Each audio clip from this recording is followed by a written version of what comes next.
Okay, period, because this is important. Today is an important day. Today is Tuesday. It's open coaching hour. Agents helping agents, okay? And so over this next hour, we're going to talk about how to work with buyers and how to work with sellers. Like, we're going to start off with, I have a buyer, now what? And then I have a seller, now what?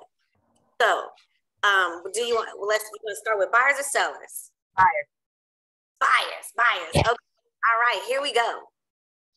So let's say, Naya, I can only see you. Can you be my example? Yeah. Okay. So let's say you come up to me and you say, we connect or whatever, and you want to buy a house. Okay. This is how this conversation would probably go for me. And disclaimer, there's 100,000 ways to run your business. I'm just sharing what I do. Okay. So if you were referred to me and you were a buyer, and I would say, hey, you know what? I'm so excited to help you in this process. We would set an appointment to have a buyer consultation. Let's talk about it. So we're going to talk about it. So the first thing I'm going to ask you is, well, tell me more about why you want to buy a house. I would like to buy a house because rent is killing me. If I'm going to pay this for rent, I'm going to pay for a house. I know that's right. So this is level one. Why does she want to buy a house, right? Because she's tired of paying rent. Okay. Hey, you know what? I can totally understand. They have it in your lease agreement that it's gonna go up every year, right? So they already let you know that it's gonna go up every year. So let me ask you this: what's important about not paying rent anymore, and just what's important about that? What's important about it to me is having equity in my home, and if I can make on-time payments for being a renter, I can make on-time payments with my mortgage and have an even better credit score. Okay. I love that you said that, because like you said, if you're paying on time with your rent, and what do you really get for that? You don't really get anything, right? And then when you're paying on time for your mortgage, it's going towards your credit score. And you said about building equity in your home. So what's important about building equity in your home and having that great credit score? It'll give me advantage over finances. What's the word that I want to use? Creative financing. It'll give me better leverage when it comes to credit and financing and things of that nature. Okay. So, break, role play. What I'm doing is I'm finding out from her what her motivation is. She doesn't want to pay rent anymore. Why? Because she wants to build equity in a home and, build up her credit score. Why? Because, she wants to get into some leverage and some other financing options, right? And what's important about that? What would you do with those, creative finance and leverage options? What would be your next plan with that? I will buy land. Oh, buy land. What you gonna do with this land? I may build a home on it or cultivate it, agricultural reasons. Oh, wow. Maybe a garden, a community garden or something like that. A community garden. Wow, that sounds amazing. They have a couple of those in Atlanta. Those community gardens and the neighborhood gardens and things like that. So, I can send you over like a list. Like if she was a real client, I'd be like, I'll send you over a list so that you can go by and take a look, kind of get some inspiration and start planning for that. Because like you said, home ownership is going to be that first domino, start putting you in position to be able to do some investing and then be able to do this community garden. What's important about a community garden? They say that we're going into a recession. And in order to take care of yourself, you got to take care of others. So you can do the barter and trade. Maybe if we have a community garden, every year when we give away the food, we can get the seeds back to replant for the next year. Wow, plant things by season. They have a season when things are supposed to be planted and things like that. So we can do it by season. Wow. I mean, that's really amazing. I mean, you know, thinking that far, thinking about the community, also thinking about, you know, what could possibly happen in the future with the recession, and being prepared for that. You know what I'm saying? One of the main things we need is food, right? Right. Food and shelter. Two most important things, right? So right. I love how that goes hand in hand. So break role play. Do you guys see how many levels of why I went down? Mm-hmm. 1, 2, 3, 4, 5 levels. Because I'm writing it down because, you know, you got to repeat back what they said. And, you know, the way my memory is set up, it only works if I write it down. Mm-hmm. As I'm having conversations, I'm writing this stuff down, and it's going, so far we're 5 levels down. And we got to something that was a big why for her, and something that's going to be emotional attachment, right? Yeah. Okay. That's a good one, emotional attachment. You got to get to them. Naya, sit still. Oh. I'm like, girl. Okay, so now when you hit the emotions, and this goes, we're going to do the same thing with the seller. Okay, so this doesn't matter if it's a buyer or seller. This is part of the consultation, is the big why. Okay, so you know what, we went down on this why, and hey, I'm super excited to be able to partner with you and help you start this journey of all these real estate investments and things to be able to build a legacy. You know what I'm saying? And it all starts with what you said, which is home ownership. So let's get right into it. What you looking for? How many bedrooms, bathrooms, area? 3-bedroom, 2 to 2.5 bath. However, I'm having an issue because I am a public servant. I am an educator. Mm-hmm. And you know, educators don't make that much money. So I need to find programs or entities that will help me with my down payment. Okay. We got that. All right. So you want 3-bedroom, 2 bath. What area you want to be in? Loganville. Loganville. Okay. And where do you feel comfortable on monthly, like a monthly budget for your mortgage? Well, I'm paying about $1,200 now. So if I'm paying $1,200 for an apartment, I could pay $1,200 for a house. Okay. So is $1,200 your max? $1,200 would be my starting point. My max would be $1,450. $1,450. Okay, so anywhere between $1,200 and $1,450. Uh-huh. Okay, great. And do you got a time frame that you want to be in this house? Well, at this point, my lease isn't up until May of next year. Okay. So I would like to be out of the home by May. Okay. I don't know if they have any consequences if you're buying a home and I'm still in a lease, but I'm willing to jip the lease if I can get a house first. Well, so, okay, let's talk about that then real quick. So with the lease, in typical lease agreements, they have a 60-day notice. You would give them 60-day notice, and typically it's 1 month's rent penalty, right? Mm-hmm. The good thing about purchasing a home is that, let's say if you bought a home in July, your first mortgage payment would be September. You skip August, but you'll be moving in July. Like, you got the keys, you sleeping there in July, right?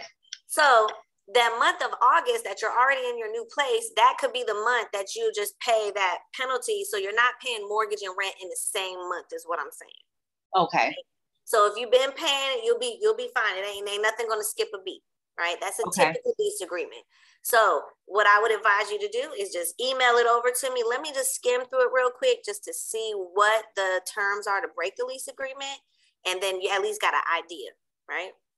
Okay, so I like that right there. I'm sorry. I like that right there that you were able to look at the leasing agreement for the client, so they won't have to kind of figure it out themselves, and they can kind of email it to me. Let me see it.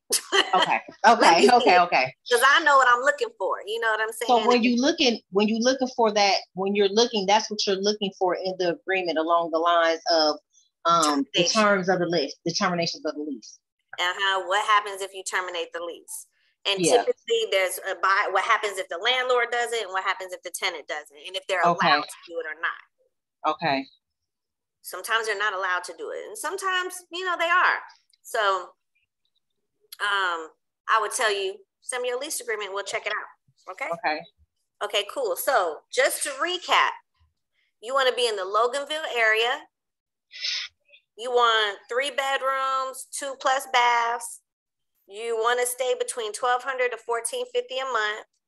And is there anything else particular that you're looking for in your new home? I want it to be modern. If it's not modern, if by any chance it needs to be updated, and when I mean updated, I don't want to wake up to a 70s home. Okay. If it needs to be updated, are there funds to update a home as well? Possibly. Land. Okay. If it sits on, and it really doesn't matter like the acreage, but just a night, you know how you have a corner lot, you know, or just a lot or a 0.5 lot. I would like a front yard and a backyard. Okay. And because I feel like you're going to be cultivating, like starting some gardens and stuff on your own property first. Okay. Yes. You know what? I had a client, this is for real. I had a client, she bought a house in Decatur, and the whole front, now I sold her this house without looking at the house. The whole front yard was a garden. So after closing, I go to meet her at the house and we're a closing gift. I'm just like, what the hell? It was the whole front yard was a garden. So anyway, she bought it because of that. It's amazing. I have to find a thing for you if you really are interested in the community gardens. Okay, so as a buyer, I want you to understand what I'm doing. I'm finding out where she wants to be, how many bedrooms and bathroom. Write this down. This is part of you pre-qualifying. This is what you need to know. And you better write it down, because you only remember 30% of what they say. They only remember 30% of what you say. So you have to recap this conversation in an email.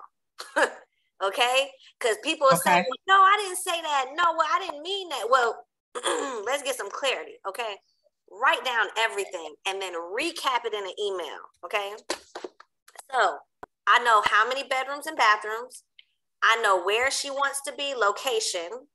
I know about where she wants to be price range wise. I don't ask people, you know, what price range. They don't know what price range.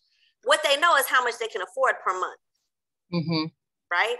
And if they wanted a $300,000 house last year, well, that ain't the same $300,000 house this year payment wise. So the price don't matter. It's the payment, right? The payment is most important. So I found the location, the house type, the mortgage payment. I asked you what you wanted in your house. Now, when she said yard, I knew what she meant by yard, because she gave me the whole story about the gardening thing, right? Now, you said modern. What does modern mean to you? What is modern? I want walls. Like to you? I don't want wood walls.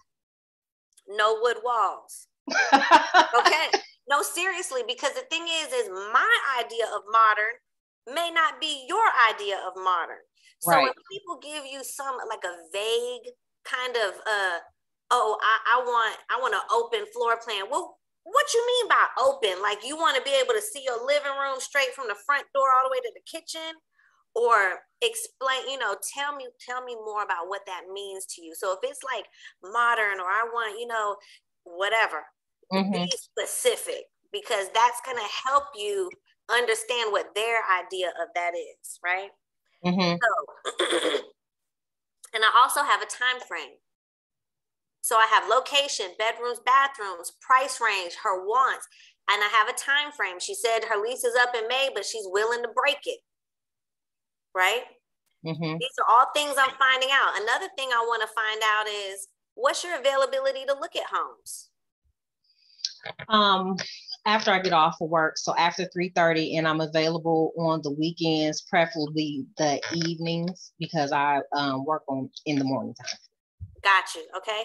So I like to find out their schedule on when we can look at properties so that I can mentally prepare around my schedule. Right. So now you mentioned that you're an educator. So thank you so much for what you do. Okay. Because I spoil my kids' teachers. Okay. You want what you want? Paper towels, what you want? Hand sanitizer. I got you. Okay. So as an educator, there are options out there for you. There's programs like Teacher Next Door.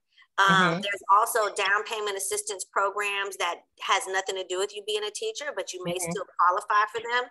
There's lots of, especially different areas that you, well, not so much in Loganville, but side note, if they wanted to live in like City of Atlanta, things like that, there could be options for them for other different, Fulton County down payment assistance programs. Also, there's USDA. So Loganville is kind of out there. So USDA is 100% financing if it's in the right area. It's got to be rural. So you go to USDA, Google USDA map, and it'll bring up a website where you type the address in and it'll say eligible or not eligible. Wow. If it's eligible, it's 100% financing, right? So what I'm hearing you say is, teacher, I want to buy a house. However, I probably have not saved up my money for down payment all the way, right? So you may have some 401k options. You may be able to borrow. There's ways to get this money, right? I got a quick question. Do you know if they stack programs? I don't think so. However, that's not my specialty. So what I would do, and this is like if we were having this buyer consultation, I would say, hey, there's all these different options available for you. When is a good time for my lender to give you a call and go through what options you could be, eligible? 4:30, 5 o'clock. Well, actually, anytime after 4:30 during the weekdays and weekends. Anytime after, okay, and on the weekend. So the reason why I'm saying when is good for my lender to call her is because if I say, hey, call my lender, she's not going to do it most likely. 9 times out of 10, they're not going to do it, right? What I'm doing is I'm setting up that appointment for her anyway. All you got to do is answer the phone. And I'm setting it up to say, hey, there's all these different programs that you could be eligible for. So most likely they're going to want to take the call and find out what they're eligible for, right? Okay. So the next step, now that I've gathered all this information and I let you know about the lender thing, right? So I'll have the lender give you a call after 4, blah, blah, blah. What questions do you have for me about the home buying process? I need to know how long the process will take and the things that I actually need, because I know, or I've heard from friends, that you have to constantly give them the same information over and over again. So how do I set myself up for pre-qualification, and what is the best way for me to, what are the things that I need to concentrate on that I can have at hand so I can send them, like check stubs and W-2s and things of that nature? That's a great question. So let's go with that question first. What do you need to have to be prepared to talk to the lender? Pay stubs, last 60 days pay stubs, bank statements, tax returns. They'll probably ask you for a copy of your ID. But those are going to be the main things that they need. And the reason why they may ask you for the same thing over and over again, and prime example, a bank statement. You may send over a bank statement, and you know how like your bank statement might have like a blank page in it, or the back of a page. Well, if you don't send the front and back, whether it is blank or not, they need every single page. So let me make it easy for you. Go log on to your bank's website and download your statements and just create a folder on your computer that says my mortgage, and put your bank statements in there and just send them just like that. Because it's going to be the whole document. You ain't got to worry about scanning 2 pages together, or they overlapped, or it was crooked in the thing, and you ain't got to worry about none of that. Okay. Your tax returns, you probably have an electronic copy. Put all that in a folder. And then you're going to send all that information to the lender. Now, as you go through this process, they're going to ask you for updated pay stubs, updated bank statements, and things like that, right? Because as time goes on, especially when you pay your earnest money, they're going to need an updated bank statement to show that that was your money so they can give you credit for it. So throughout the process, you may send the same thing, but it may be an updated version. So just pile everything in the folder. Okay. I got another question too for you. Is there a required amount, or is this a lender's question? Is there a required amount of money that I have to have in the bank? That is a lender at all times. Question. A lender question. Okay. Hold on, I'll pull the plug of my computer out. Yes, that is a lender question, and they'll let you know. They'll let you know how much you need to have in there. But so let me give you an example of what you're going to need to purchase a home, whether you got it or not. This is, everybody needs to know this breakdown. When you buy a house, you're going to need at least around $500 something for an inspection. An appraisal is going to be around $500, $550. So let's just say that's $1,000 that they need to have to spend, right? When you're purchasing a home, let's say the most typical type of loan is FHA, right? That's 3.5% down payment. So let's say the average house is $300,000 times 3.5% is $10,500. 10,500 is 3.5% of 300,000. So that's the down payment. When you're purchasing a house, you got down payment, and then you got the closing costs and prepaids. Closing costs and prepaids, depending on the mortgage company and the type of loan and blah, blah, blah, could run you roughly, estimating 3.5% to 4%. So let's call it another 10,500, right? Okay, so we talking about 20-something thousand plus the 1,000. Let's call it 20, to be on the safe side, 23, 24,000, 25,000 that they're gonna need, right? Okay. So there's programs out there that can help you out with down payment, or, you know, you can have seller to contribute towards closing costs or things like that. But the lender will let them know how I try my best. I do my best not to give numbers. I just be like, here, talk to my lender, and my lender is going to break down all these numbers for you and let me know, you know, and then I let the lender, what's the numbers? How much are the payments? What do they need to bring? Let's be clear here. Okay. Because what you don't want to do is get somebody under contract and then they don't have the money at all. Like at all. Okay. And if your buyer comes in pre-approved with another lender, you need to talk to that lender and make sure that lender verified their funds. They need to verify all their stuff, because lenders will just give out letters like Tic Tacs out here, and they ain't got $1 to buy a Tic Tac. So these numbers are all dependent upon the credit score, correct? Too. Well, the credit score is going to determine the percentage. Not necessarily. FHA is 3.5% down. Period. The credit score helps determine the interest rate. The interest rate on the which loan will affect the payment. You know what I'm saying? And the credit score will determine whether or not you qualify for these FHA programs, especially when you're doing down payment assistance. You need to have a higher credit score, 640 and above. Down payment assistance, you cannot make too much money. Because it's supposed to be helping people who can't save money. Now, if you make $100,000 a year, you don't qualify. Okay. So any questions about that part?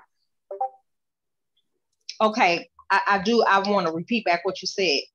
When they come pre-qualified with a pre-qualified lender, you verify it with the lender, correct? I'm calling the lender like, hey, Patricia, this is Alicia KW calling about Raven. I have a pre-approval from you for her, and we're about to put in an offer. Are you familiar with Raven? And if they're like, who? I'm like, oh, Okay. So hopefully they're like, oh yeah, okay, great. You know, you on this now, you got to look at that pre-approval. It may say pre-approval contingent upon documents or verification and stuff. You got to read it.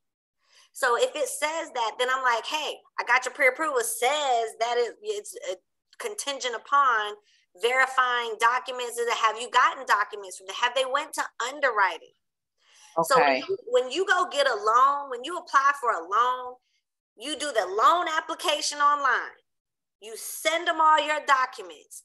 Then what they do is they take all that information and they give it to an underwriter. And then the underwriter, well, they put in a nice package. And then the underwriter determines, are you worthy for this loan? Let me check your stuff. Let me make sure you're good to go. And then the underwriter may come back and say, hey, what's this on your credit? Explain that and what happened here. So then you got to go back and satisfy those conditions. That could happen 1 or 2 times. But that underwriting process, once you go through all that, you're good to go. It's important that lenders do that up front nowadays. Okay. How long is the, once you get pre-approved, how long is that good for? Typically 90 days. But I wouldn't wait 90 days because them rates could change in 90 days. So, you know, you just got to stay on top of the market. But as soon as they get pre-approved, we're shopping ASAP. Okay, so basically what I'm hearing is when it comes to buyers, we want to listen to what their needs are, pay attention to if they have money for, whether they have money for down payment or not, pay attention to the credit, because that's going to let us know kind of like what lender that best suits them. Or, you know, not even we're picking, but, you know, we have programs that are for certain people and certain things. But, I mean, you know what I'm saying? Yeah. So once they get the pre-approval, which is good for 90 days, right? Does that mean that they're pre-approved for a loan or how much? Because if that's the case, well, then, hold on. When they get the pre-approval, do they go shopping for the house then? Yeah. Okay, you go shopping for your house. You have about 3 months, 90 days. Yeah. Right? Okay. And hell, I forgot what I was gonna say. That's it. That's all I got. I'm trying because people ask, a lot of people are scared about the pre-approval because they so scared about the credit and all of this and all of that. Okay, some people want you to take them to look at houses and they don't got no pre-approval. The thing about the pre-approval, most people are fearful of the pre-approval because they don't want their credit to be pulled. The thing is to purchase a home, you at least need a 580. Anything over a 580, you're good. The higher you go, 620, 640, the better it gets, right? For the interest of the loan. Right. And the types of loan you can qualify for. Okay. But the thing about the credit score, this is what I tell people. Listen, if you want to buy a house, it doesn't matter. We're ripping the Band-Aid off at some point. The thing is we better rip the Band-Aid off now. Now, I will let them know. Once we open the credit door, now there's different numbers out there. People say different things. I tell my people, you got 1 week, 7 to 10 days to shop every single lender. The door is open. Let everybody see what you got in your closet so you can get the best deal. 7 days. Right. Because it's already hit. Once the door is open, it's open. Everybody can take it. It ain't going to, if you open the door and then wait 3 weeks, pull the credit again, right. wait 3 weeks. So basically what you're saying is once you open that door, all the lenders look at it. If you're going to have multiple lenders shop that, if you want to have the buyer shop multiple lenders, because some are like, well, I bank at this, and okay, you check yours, check mine, check another one, see who gives you the best deal. The door is open. I tell them 7 to 10 days. Once it's open, the thing is once they put all those documents in a folder, if you're shopping lenders, do all the loan applications the same day because you're answering the same daggone question over and over and over again. Do it all the same day. Have all the lenders run it the same day. Do all the applications the same day. Once the door's open, the door's open. Let everybody see who can give you the best deal. So let me ask you this. I'm just asking. Mm-hmm. So since that door is open for 7 to 10 days, within those 7 to 10 days, that's when you want to run all of your lenders. Yes. From day, oh, shoot. Okay. Anybody else have any quick? Katrina, I see your hand up. Yes, I have a question in reference to earnest money. Yes. Because when we were living in this last year and a half bubble, some sellers were requiring like 3%, 5% earnest money, or whatever, getting closer to, I shouldn't say 3% or 5%, but they were requiring more down. I remember back in the day, back in the day, they were taking $1,000 earnest money. Back in the day, we was taking $1 down for a brand new house. Listen, earnest money is negotiable. It's all negotiable. Mm-hmm. So I know offers, as long as it doesn't say, if it doesn't have anything in the listing, in the private remarks from the agent, I was looking at 1%. It depends on if there's multiple offers to me. Okay. Mm-hmm. Whether they put it in private remarks, I don't put anything about it in private remarks. But if I got two offers that are almost identical and one is giving me 1,000 earnest and another one's giving me $5,000 earnest, don't look at 5,000. Yes. I try to tell a buyer that, you're showing good faith. But the thing is the earnest money is credited to the buyer at closing. So if they got to bring 20 and they put 5,000 for earnest money, then they're bringing 15. 15. Mm-hmm. So even though it's more earnest money, it's a credit to you. So it's not like you giving it, like you just giving right. it. That sounds like you're not losing it. Not losing it. I let my buyers, I will terminate this contract before you lose your earnest money. Yeah. I was like, if you want the house and you're that interested in it. And so put your buyer in the mindset of the seller and say, hey, if you were selling your house and you had two identical offers, one was for 1,000 and one was 5,000 earnest money, which one would you take? Mm-hmm. Okay. What would make you feel more like the buyer is vested in this contract? The one that's only putting up 1,000 or the one that's going to put up 5,000? Yeah, I like that. Sometimes you got to put your buyer and sellers in the opposite shoes when they start acting up. Yeah, having to do that one. Yes. Yep. Because they know it. They know what's right. Come on, it's got to be a win-win for everybody. It's got to be a win-win for everybody, Right. So what other questions about the buyer side? So just to complete this session, we did a consultation. We found out the why. We got all the criteria. We set them up with the lender. After they talk to the lender, we're going to get a price range. And I know what days that she's off to go look at houses. We're going to schedule to go look at houses, write a contract. Okay.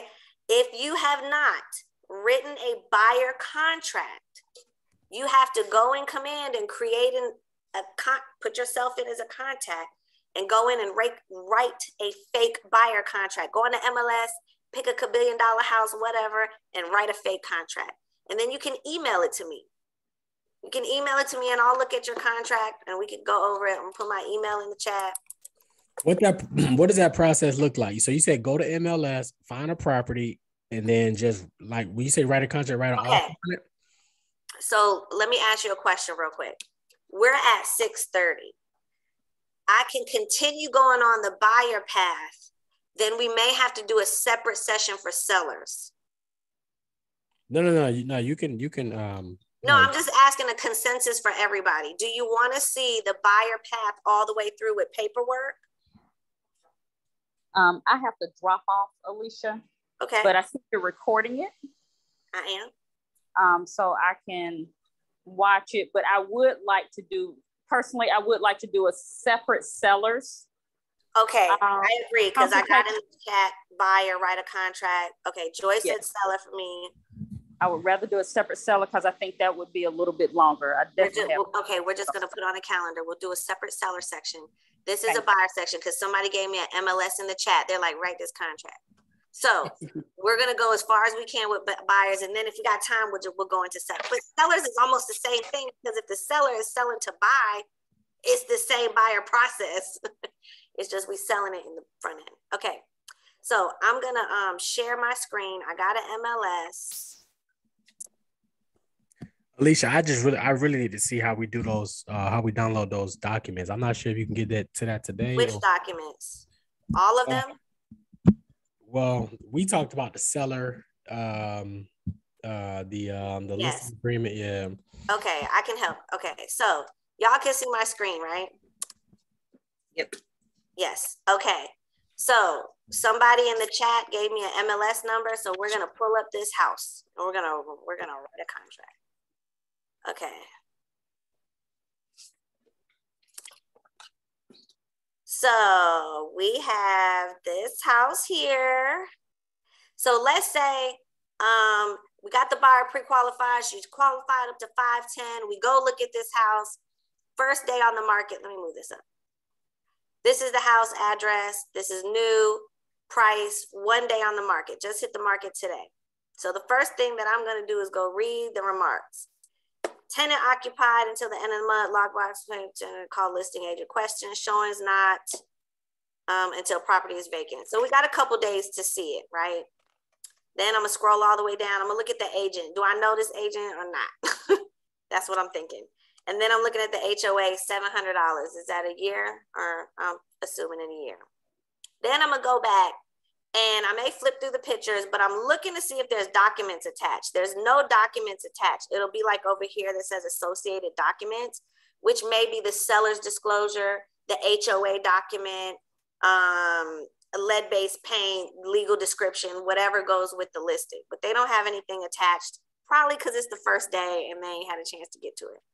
But I ain't gonna hold it against her, okay? So now I'm gonna go into command. I'm gonna create a contact. Okay, this is my command. Can y'all see command? Does it look like command? Yeah? No? Yes. Okay. Joyce, I'm gonna put you in as test, okay? What's your email? Wait. Real Estate Diva. You may already be in here, so I might can't make it. At Gmail? No, ATL@gmail. Okay. Hopefully you're not already in here. Okay, so we're gonna put a phone number in. I'm gonna put a lead source. Let's say, you know, this is a buyer from my relationship. It's mine. You won't see this because if you're not on a team. Now I'm gonna tag it. I'm gonna tag it a buyer. I may tag it, you know, my DTD2. I mean, this is the process that I would go through. Add all these tags in, blah, blah, blah, okay? So then I'm gonna create the contact.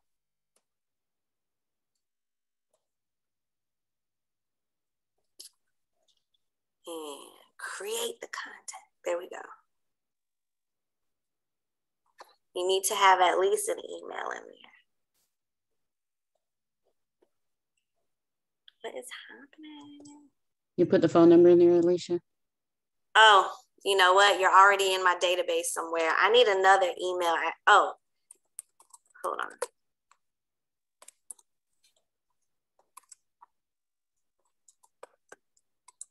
You're already in there. That's the problem. Let me just use my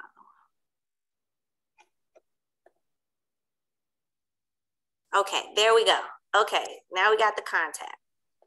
So we're gonna go find our contact.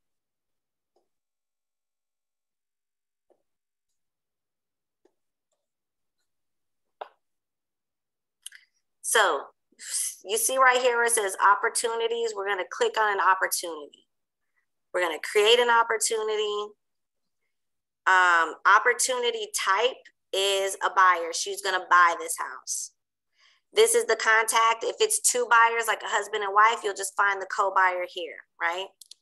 Now, the opportunity name is going to be Joyce Buyer. You may put, you know, the address, but you don't have to. Estimated close date, if we go under contract, I would probably say first week of October. Budget, we're at 510. Commission, typically 3%. This one is active. We're not doing an appointment. We're active. We're about to write a contract, right? So we're submitting offers. So now I'm going to hit create. So this is the opportunity.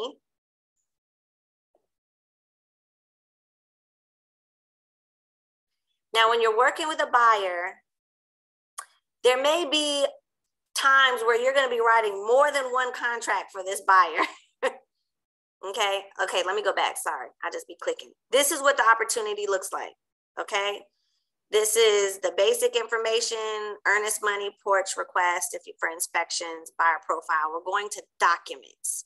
This is where we're going to write this contract, documents. So in documents, you'll see here consultation, under contract, and closed. So you know how like you might be putting in more than one offer, like you might have more than one contract for a buyer. Like let's say you go under contract, you terminate. Go under contract again, you terminate. Go under contract again. That could happen, right? So all you have to do under contract, you can just add another version, add another version, add another. Don't make 20 opportunities for one buyer. One opportunity, 20 versions. Any questions about that part? See where it says version? I'm glad you said that because I need to know. I am too, because I've been creating 20 versions. Yeah, so it could be version, this one could be Panorama. I don't even know if that was the name of it, okay? So that's that contract. So then let's say that one terminates and then we add another one and this one is Main Street. Okay. Oh, hell, that one terminated. Now we need another one. You see what I'm saying?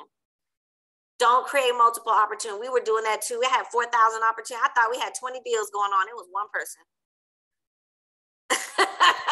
Do you do that for the on the seller side as well? Like, well, we're typically only selling one house, but yes, the under contract, but yes. So to your point, yes, the same thing, different versions. Yes. Good. Because I was trying to figure out how to do that today. I'm like, I need to figure out how to do that. No problem. Okay, so now let's say we're doing that. We're back at the original run. Okay, so now we hit documents. We're gonna go start a transaction. This is gonna take us to DocuSign. DocuSign is where all your contracts are and all that kind of stuff. Don't go to DocuSign.com. Go to command and go to DocuSign through the command tunnel. Because when you go straight to DocuSign, it looks different. I don't know how to figure it out, okay? This is what it looks like. Now, this is a buyer contract. Soon as you open it, the documents are already here. The buyer brokerage agreement, the instructions to closing attorney, and your purchase and sale agreement. Now, let's say you're brand new and you've never used DocuSign and it's your first time. You haven't linked up your board of realtors yet. So you're going to go add, you're going to go to DocuSign forms, and then usually a box will pop up and say, hey, are you a part of a board? And then you're going to find your board. See, mine is already connected. So it's going to pull up all the forms. But if it's your first time, it's going to ask you, are you part of a board? It's going to, find my NARD's number, connect, blah, blah, blah. Once you do that one time, all your forms are here. These are all the forms. Every form you're going to ever need, right? Do you need to know all these forms? No. No. Okay. So don't freak out. Okay. Don't freak out. Okay. Let me go up here. Now, what forms do you need? Go ahead. I'm sorry. The only form it doesn't show is the wire fraud. That's the only one you have to grab. Well, yes, because that's not a GAR form. Those are like office specific forms. Right. So yes, you're right. Georgia real estate forms, those are all there. That's where all that is. Georgia real estate forms. Thank you. So let's say this person wants to buy this house, right?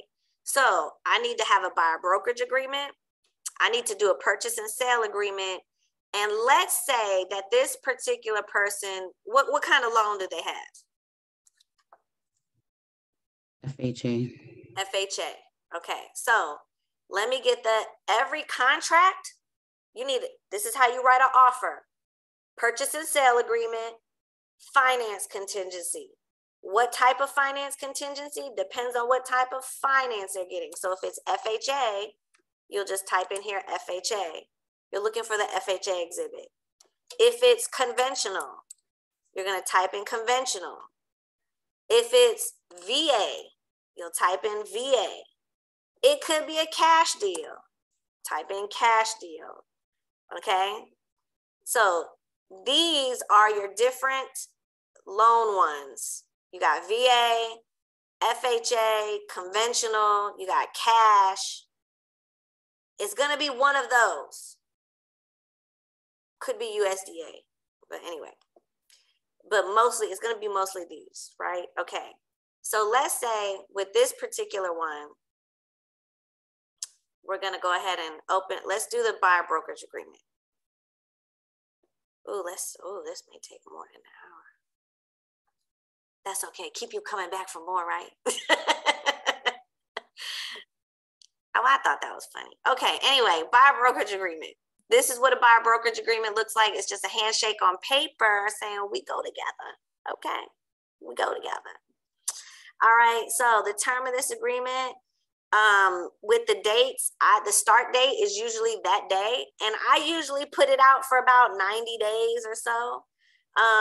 Just use your best judgment. It takes roughly, once they get pre-qualified and pre-approved, depends on how long it takes them to write a contract. Once you get an accepted contract, it's usually 30 days after that they're closed, right?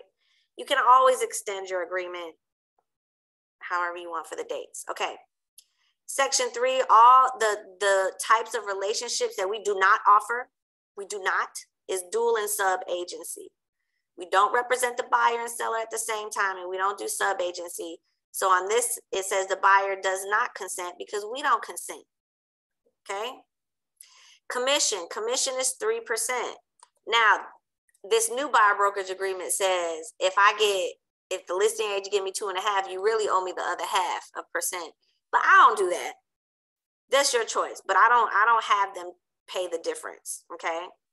This is a commission on the lease.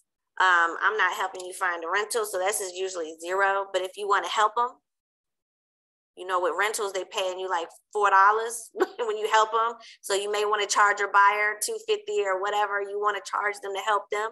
You can charge them that here. And this will show how you get paid. You pay me up front or you pay me at whatever. Protection period. I usually do 90 days. I've seen people do 120 days. This is just saying that if you buy a house that I showed you and you're not in another agreement with somebody else, then you owe me the commission. But most likely they'll be with another agent. This box here is just, all these other pages are just an explanation of that first box. Alicia. Yeah. We're doing a buyer agreement, right? Yeah. So we're charging the buyer 3%. What we're saying is that we expect to get paid 3%. And the seller is, if they pay us commission and it's anything short of 3%, you are going to pay the difference. You can be subject to pay the difference. I don't charge them the difference. If I get 2.5, I get 2.5. It is what it is. There's some agents that's like, I need you to pay this other 0.5. It used to be 2 separate things on the old buyer brokerage, but now it's all together. Because there could be a time where maybe the seller don't pay buyer agents and maybe the buyer paid their own agent, the seller paid their own agent. We don't know. Okay. Does that answer your question? Yeah, I think so. The buyer is not paying me a separate 3% or anything like that. This is just what I expect to get paid. And if there's any shortage, you could be subject to pay the difference. But I don't enforce that. Okay, these are other exhibits that you may want to use with them. Like if you're going to help them with the rental and you're paying a retainer fee, you might want to use a retainer fee exhibit. Okay, but I usually don't do any of these. I don't do any special stipulations. The buyer's information, all of it has to be here. The address, the phone number, and the email. You need the complete buyer's information on the buyer brokerage agreement and the seller listing agreement. You have to have, that's for notice, for address for receiving notice. We have to have an address, because if some stuff go wrong in that transaction and we have to mail a letter to people, we got to have their address. Okay, now down at the bottom, the broker information. We are Keller Williams Realty Atlanta Partners. Put your name, phone number, your email, your license number, what board you're with. Okay, so I'm Atlanta. The MLS code, you need to know this. If you don't know this, snap a picture. KWRS03. This goes on every single contract. You need to know all this information. And this is Suite 520. I don't know why you can't, but anyway. So that goes on the bottom of every contract, every agreement, everything. Okay. Any questions about this buyer brokerage agreement? No, but I have a question about templates, which I may need to do that offline. Where you can have, yeah, because we got 9 minutes. Yeah. Okay. So let's do the FHA exhibit real quick. The finance exhibits are pretty quick. When it comes to the seller's disclosure, the HOA, the lead-based paint, all of that has to come from, I'm tripping, we should have did the contract first. All of that has to come from the listing agent, okay? And this is, when we do the purchase and sale agreement, you'll know which forms you need, okay? So we'll do that real quick, okay? So this is a purchase and sale agreement.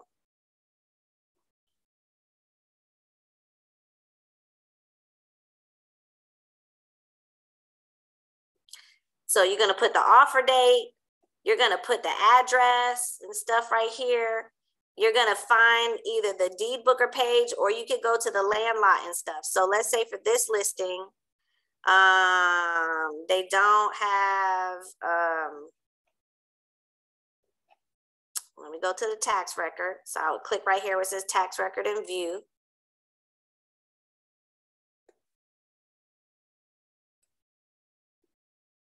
Oh, where'd they go?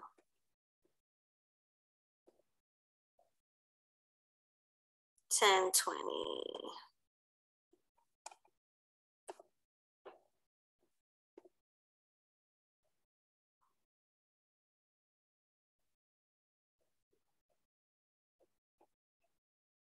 Okay, let me just search the tax record, because that's too much. It didn't link, which is annoying.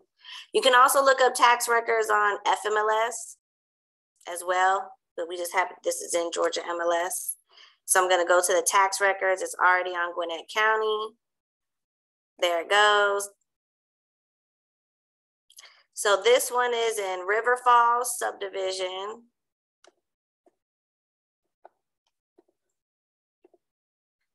So, oh, wrong one.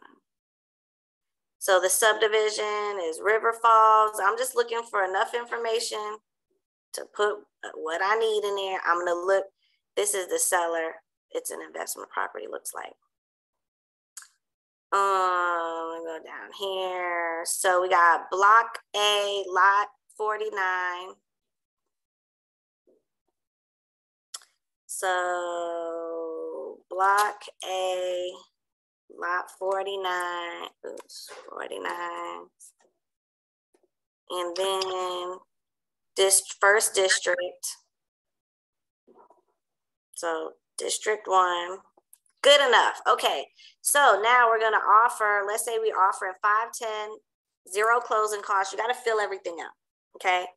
Closing date for October 7th. Now, let's say we want to get possession at closing, or they may want a temporary occupancy. So if they want to have it for 3 days after closing, then we need, this thing is annoying. We need to get possession at, 5 o'clock p.m. on the 3rd day, right? Closing attorney firm, put in your closing attorney, and I always put in location because there could be more than one. And then you put the phone number in, which I don't know what the phone number is. Okay. Alicia, I got a quick question. Yes. If you can't find, because I've found so many times looking up these land lots, booking page number and stuff, if you can't find that information, where can you find like the legal description to attach? You got to call the attorney to get it. Unless you have a subscription to GSCCSR thing, you have to get it from your attorney. Okay. Can you ask the seller agent to provide you with the address, address information for this property? There's a form. Huh? Look it up on the text. That form is this exact thing right here. Okay, I thought there was a form at the bottom of the page that said something about at closing or before closing or something. I need this form filled out. No. It's at the bottom. I know it's there. Okay, show me when we get to the bottom of the contract. We got like 4 minutes left. Okay. Go ahead. So, earnest money holder. I say let the closing attorney hold the earnest money. If you do, you need additional forms. Or you can let Keller Williams hold it and run it through earnest.com. Okay. So let's just say we're going to have Keller Williams hold the earnest money. Atlanta Partners. Okay. So usually I do earnest money within, maybe 2 or 3 days, right? And usually I'll do an ACH or wire, depending on how they want to send it. Due diligence days, those are the days that you have to get the inspection done, ask about the repairs, come to an agreement before midnight of that final day. So with things going on right now, it depends. If there's multiple offers, I might say 3 days due diligence. If there's no offers, I might say 7 or 5 days due diligence. So we'll go with 5. Okay. Whether or not there's lead-based paint, I'm Keller Williams. I represent the buyer as a client. I would take the time to fill this out and put their side in it. We ain't got time for that right now. Material relationship. If you're buying the property, you need to disclose that you're a licensed real estate agent. Or let's say it's your sister, my sister of this licensed real estate agent. They need to know that you know more than the average cat, okay? Time limit of the offer, I usually put 24 hours, or if they're like, oh, well, the seller's gonna look at it on Sunday and it's 3 days later, I might put that 3rd day. Any questions about the front page? Oh, I feel like I'm talking so fast. Okay. Anyway, all the rest of the pages explain the front page until you get to your exhibits and addenda page. This is saying what exhibits are attached to this contract. Whether you have them or not, they're attached to this contract. So I'm going to check community association because there's an HOA. I'm going to check FHA loan because we're FHA. If the house needed lead-based paint, I would hit lead-based paint.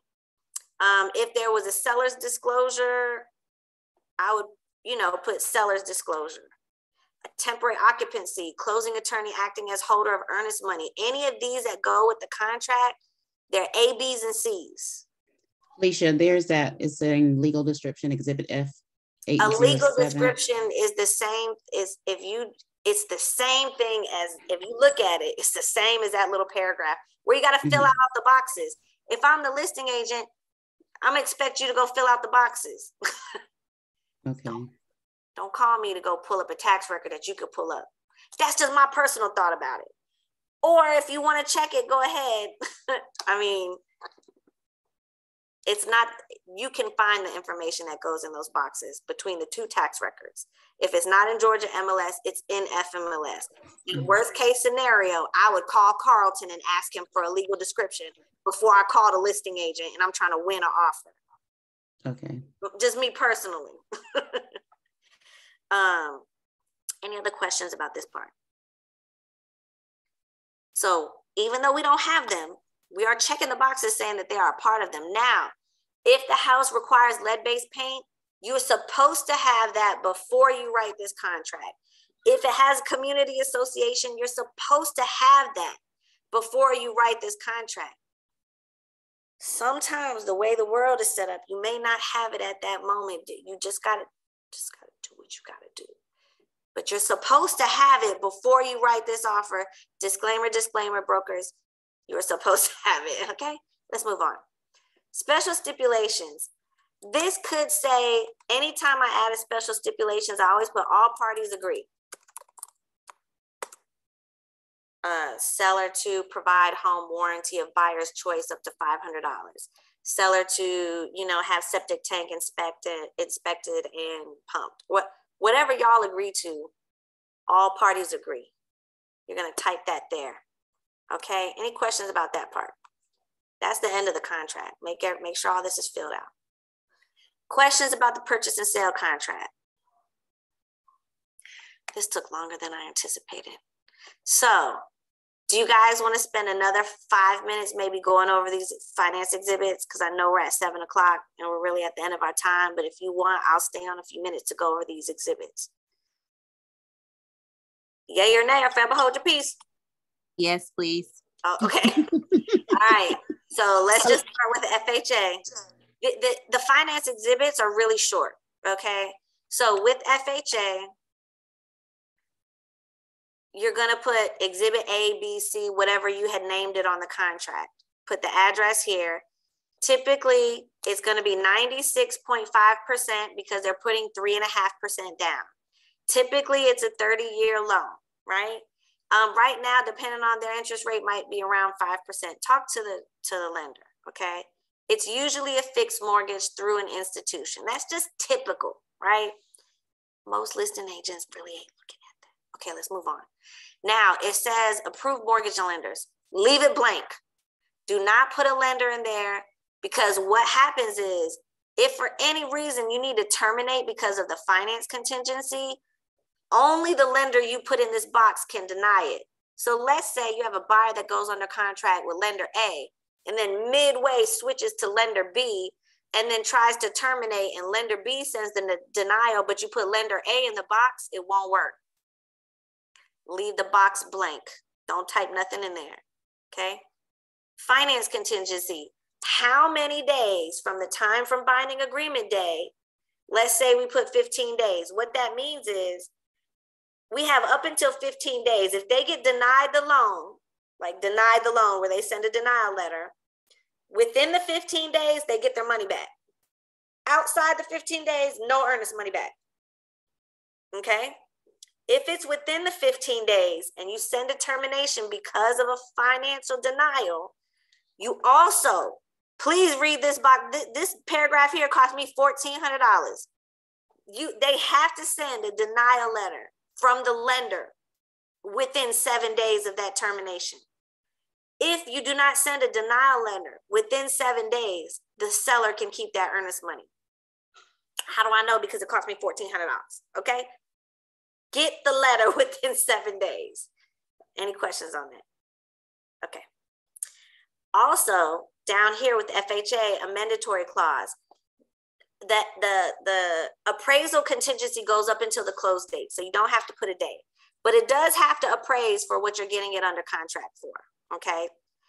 FHA is 1.75% fee, mortgage insurance, typically added into the loan. Most people don't pay it up front. That doesn't make sense, okay? They probably wouldn't be going FHA.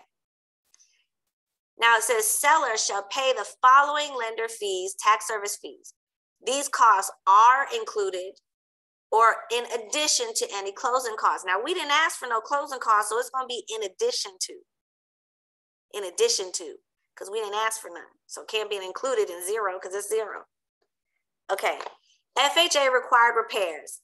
This is saying if the FHA appraiser goes out there and the appraisal says, hey, this house is worth $510,000, except these 3 windows are not operable, and you know, this thing on the siding needs to be fixed. So what that means is, right here, if we put the seller is responsible up to $350, if the appraisal comes back contingent upon repairs, the seller has already agreed to a certain amount in this. So they've already agreed to at least $350 worth of repairs to get the house where it needs to be to appraise. Okay? Any questions so far? I feel like I'm going fast, but any questions so far? I just have one question. So after you get the appraisal back, do you have to send that to anyone? Do you have to send it to the listing agent or? No, unless it is short. Okay. If it comes in at or above value, just say, hey, we're good. You ain't got to tell them something. Okay. Now, if the appraisal comes in short, I would send it to the listing agent and say, hey, this appraisal came in at 290. We're at 490. We're at 510. What comps do you have that's not on this report? Okay. And you can challenge an appraisal. You can say, hey, we got these other comps that you didn't take in consideration, and they may take it in consideration, or they may say, we don't care. Okay. Now, if you are a VA loan, if a VA appraisal comes in short, they're just going to say it's a tidewater. Okay. So the lender will call you and say, you have a tidewater. So you have 48 hours to get them whatever comps you can get them to readjust it. Now, a tidewater means it comes in below value. It could be below $500. It could be below $5,000. It could be below $50,000. You don't know. It's just under. So that means when they in VA, when they say tidewater, you're under your appraised value. You need to provide comps as soon as you can to see if you can bring it back up. Okay. Any questions on that? All right, cool. Yeah. Oh, what was the question? I have a question about appraisal. I don't know if it's kind of a long question. I might have to call you. Okay. All right.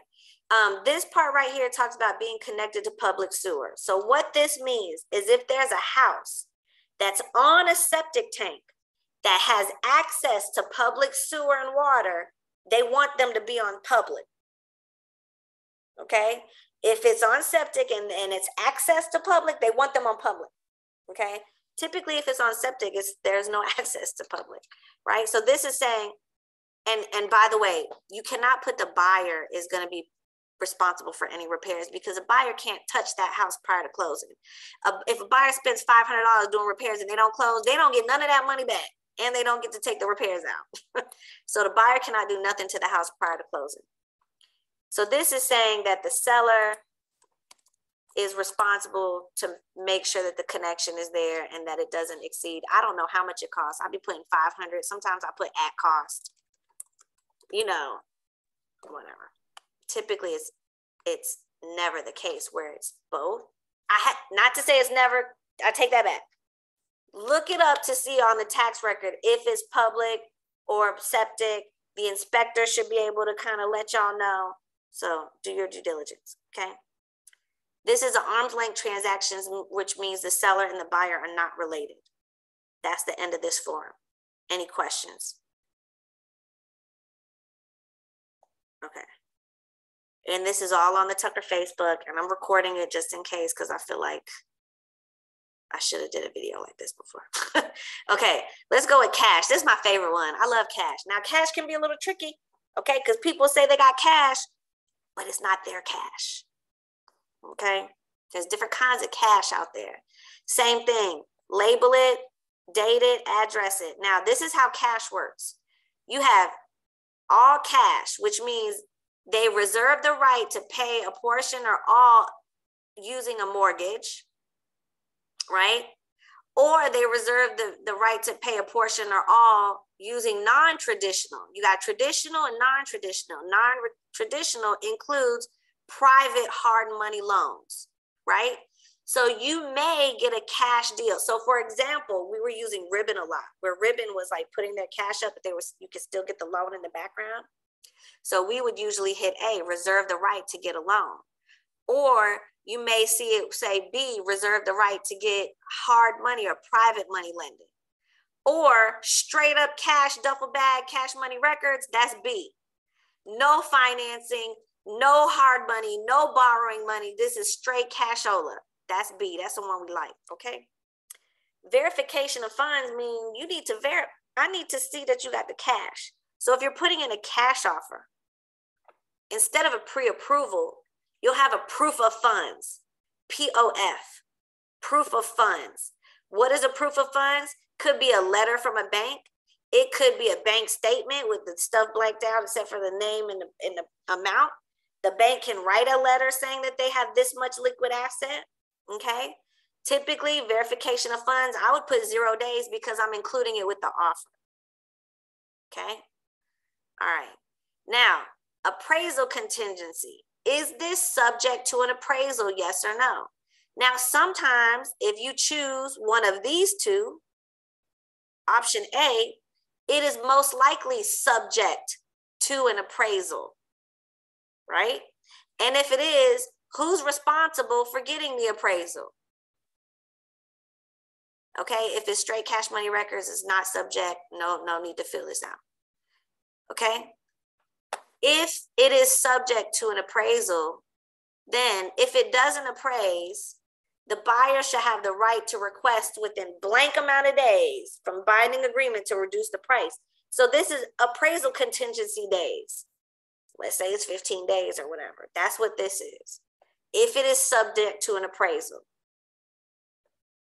If it's not, you wouldn't fill any of that out. That's the end of that form. Any questions? Okay, I feel like we're rocking and rolling here. All right, we only got like 2 more, so bear with me. Deep breath, conventional loan exhibit, all right? This is our conventional loan exhibit. Come on.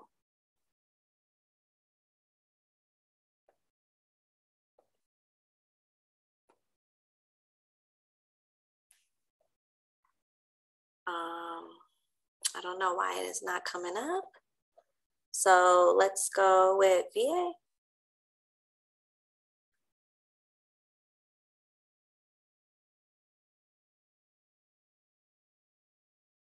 Okay, VA, same thing, label it, date. VA is typically 100% financing, typically. Now, could it be with a, yeah, but typically VA is 100% financing, fixed, institutional, okay? Same thing, don't put no lender. You got a finance contingency. This one has a VA funding fee. Now, this you're gonna have to ask the lender about. Sometimes they have a VA funding fee, which is typically added in, or there may be no funding fee if they have like, you know, disability or something like that with the military. They may have no funding fee. So you can find out from the lender if they do or if they don't, right? This also says if the VA appraiser comes back and says it's contingent upon repairs, how much is the seller willing to do? You know, putting them out there. This also says that if it needs, same thing, if it's on public water to septic, it needs to be, you know, switched over. Same thing. Okay, that's it for VA. Appraisal contingency goes up until closing like FHA. That's it. Any questions about that? This is not, does this seem easier than what y'all thought? If this is your first time seeing it, it's not that, it's so much easier. All right, last one. We got conventional loan exhibit. Maybe last night, I'll show you the commission one too. Put the letter, all this. Now, conventional loan, you know, it could be they're doing 20% down. They could be doing 10% down, 5% down. You'll need to find out from the lender how much they're putting down. What type of loan? Is it fixed? Is it adjustable? Is it interest only? Because the one I did was interest only. I ain't even gonna tell you what kind of loan I did. It's so crazy, but we got it. That's all that matters. Okay, so find out from the lender what type of loan it is. Okay. Again, don't put the lenders in here. Leave it blank. Finance contingency. If they get denied before or after, how many days? Okay. Then this one talks about appraisal contingency. How many days? Okay. That's it. That's it. Woo! Very exciting. Okay. Any questions about these finance contingencies? The last one I'm going to show you is instructions to closing attorney. I don't do this until we have a binding contract. Once you get a binding contract, this is how you get paid. So if you're on the buyer side, you're going to go to the MLS listing and you're going to scroll down to the bottom and this says 3%, right? So then I'm gonna go here and I'm gonna put the seller's gonna pay me 3%. You don't know what they worked out on the listing side. So don't put 6%. You don't know what they are getting on their side. You just put your 3% and then you just keep it moving. That's the end of that form. Sign it. Okay, so easy. Any questions, thoughts, feelings? This time went by so fast. I thought I was gonna be able to do buyers and sellers in the same hour. What was I thinking? Any questions so far about what you saw? Was that too fast? Not enough? I don't know. Give me some feedback. It was pretty good. Very detailed. Okay. Yeah, I thought it was very helpful. Thank you. How long will this be on the Facebook page for us to see it? Forever, ever. Oh, okay. Perfect. Perfect. Any other? I know I kept you guys over. I hope this is helpful, and I know that it was a lot of information, but this will be on the Team Tucker Facebook page, so you can go back and watch it and just fast forward to where you need to go. And if you have questions, let me know. Or if you're writing a contract and you want me to take a look at it, you can email it, and I can help you too. Any other questions, thoughts, feelings? Alicia, when are you going to do the seller section? So we do this open coaching every other Tuesday. So at the very latest, it'll be next Tuesday. I might see if I can try to get it on the calendar. Maybe before that, we'll put it out on the Team Tucker page, but worst case scenario, it'll be next Tuesday. We're here every other Tuesday, same bat channel. Okay, thank you. You're welcome. Anybody else? Any questions, thoughts, feelings? Yes. Yes. On the last form, the instructions to closing attorney, on the second page, there's some boxes. Is that where you would put, like, if you're paying the HOA fee out of the money or the buyer's money or something, or like the home warranty, would you put something in those boxes there? Who's paying for that? Like in the other one, the purchase and sale, you said if seller is paying up to $500. That's for the buyer or seller stuff. This instructions to closing attorney is only between buyer agent and seller agent. That's it. All we trying to figure out is how much are we getting paid? Because that form goes to the closing attorney, so the closing attorney knows how much we get paid. So those other boxes on the bottom are if you're getting a bonus or if you're, something like that. But 9 times out of 10, you never fill out that bottom part. You just put a 3 and sign it. That's it. Or 2. Okay, maybe I misread it. I'm sorry, what? I'm trying to find the page. Or maybe I just misread it. I'll ask you later. It's this page, but what I'm saying is that there's nothing else to fill out except your 3%. Unless there is something else. Okay, so let's break this down. Commissions paid by the seller.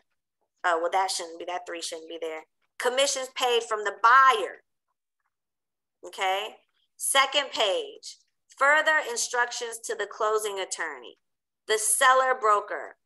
Is there anything else that needs to be paid on the seller broker side or the buyer broker side? But that's almost never. Okay, that's what I'm asking, because in the contracts class, he had wrote in there, like, if it's a HSA, home warranty company, or anything. I'm not paying. I've never put that on there, and I'm not paying for it. If the seller is providing it, has nothing to do with my commission. Got it. I'm not buying them a warranty. I'll negotiate a warranty for you, but I'm not buying it. I don't know. I'm lying. I might. I don't know. I have bought a warranty from one of my favorite clients that bought $1 million house. So that's a lie. I will. Any other questions, thoughts, feelings? But I never put it on there. I did that for them as a closing gift. Can I call you? Yeah, call me. Anybody else? Questions, thoughts, feelings? I know this went over. I'm so sorry. I hope this was helpful.